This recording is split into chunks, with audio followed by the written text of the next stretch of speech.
Neurodiversity, neurotypical, neurodivergent. What are these words and why do we have them?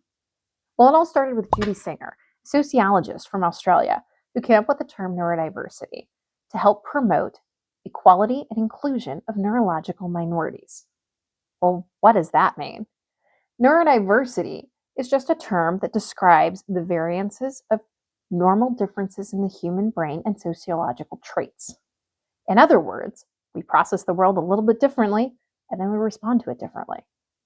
Roughly 80% of the world is neurotypical, which means you fall in the average category, similar to being of average height. Then there's 20%, or 1 in 5 of us, who are neurodivergent. That means our brains work a little bit differently. For example, you're being bombarded with information perpetually throughout the day from all of your senses: sight, sound, smell, everything. And as you learn and grow, your brain decides, hey, this is important, this isn't important, lump this all together and we'll call it white noise. Some brains, like mine, can't do that. So we function a little bit differently.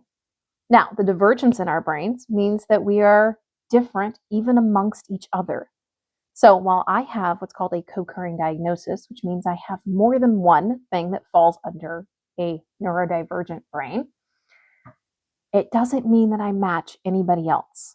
We may both have autism and ADHD and maybe even a high IQ. It still doesn't mean our brains function the same way. We'll have similarities, overlap, but we could also respond to the same scenario with completely opposite responses, even though on paper we have the same diagnosis. That's all about how the brain works. Now, as far as what all falls under neurodivergence, remember, it's not a medical term. It's not in the DSM-5.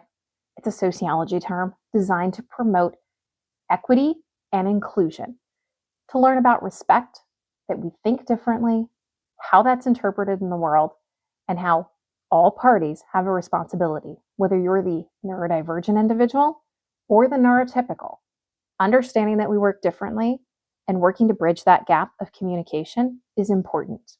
There are times that someone who's neurodivergent will be so overstimulated that they can no longer function, to the point that they may be overwhelmed and step away from a situation, even if you are a close family member or friend, because they need to reset their nervous system.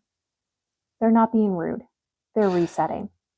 By the same token, it's very possible that we might see a solution to something that you have been pondering forever. Why? Because my brain happens to pick up on patterns very quickly, which makes the world beautiful because we can create wonderful symbiotic relationships, have real innovation, and an exciting world to live in when you embrace diversity of the mind.